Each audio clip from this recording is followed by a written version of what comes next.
پټ عذاب. له عبرت څخه ډکه کیسه.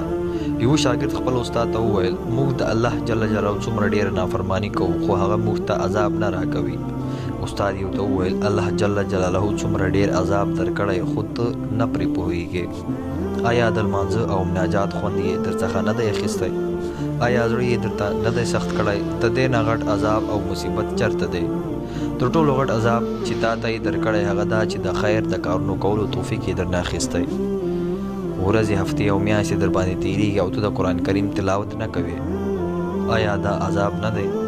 احتمال لري د الله پاک دا قول به دې هم اورېدلی وي چې فرمایي که موږ دا قرآن کریم په غره باندې نازل کړی وی او پوهه مو ورکړی نو غر به ضرور الله عز وجل ته عاجزي کړی وی او د الله له ویرې به دې هغه ټوټه ټوټه لیدلی وی. نو ته چې کله قرآن اورې نو بیا هم در باندې هیڅ تاثیر نه کوي او داسې ښکاري لکه تا چې هیڅ نه وي اورېدلي. آیا دا عذاب نه دی؟ ورځې هفتې او میاشتې در باندې تېرې شي خو یوه شپه د تهجدو لمانځه ته نه راپاڅېدلې. دا برکتونو او د خیر وختونه در باندې راشي. رمضان میاشت، شپږ د شوال روژې، د ذوالحج د میاشتې روژې، خو څنګه چې لازمه وي هغسې عمل پکې نه کوي. د دې نه بل غټ عذاب چېرته وي؟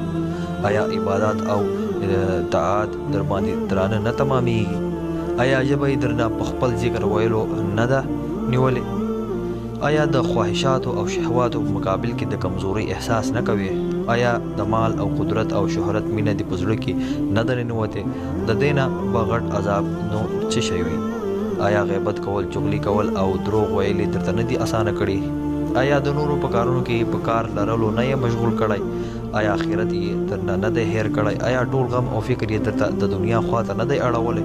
دا ټول د الله پاک عذاب ای زویه په دې ځان پوه کړه چې د الله پاک په عذابونو کې آسان عذاب ښکاره عذاب وي لکه په مال، اولاد او روغتیا، او تر ټولو غټ عذاب پټ عذاب وي چې په زړونو کې وي او د زړونو د ګمراه کولو او بېلارې کولو عذاب وي. نو په دې خاطر پټ عذاب ډېر خطرناک دی، ځان ترې وساتئ. هیله لرم ملګرو چې ویډیو به مو خوښه شوې وي. د لا نورو داسې ویډیوګانو لپاره زموږ چینل سبسکرایب کړئ او ویډیو له نورو ملګرو سره هم شریکه کړئ.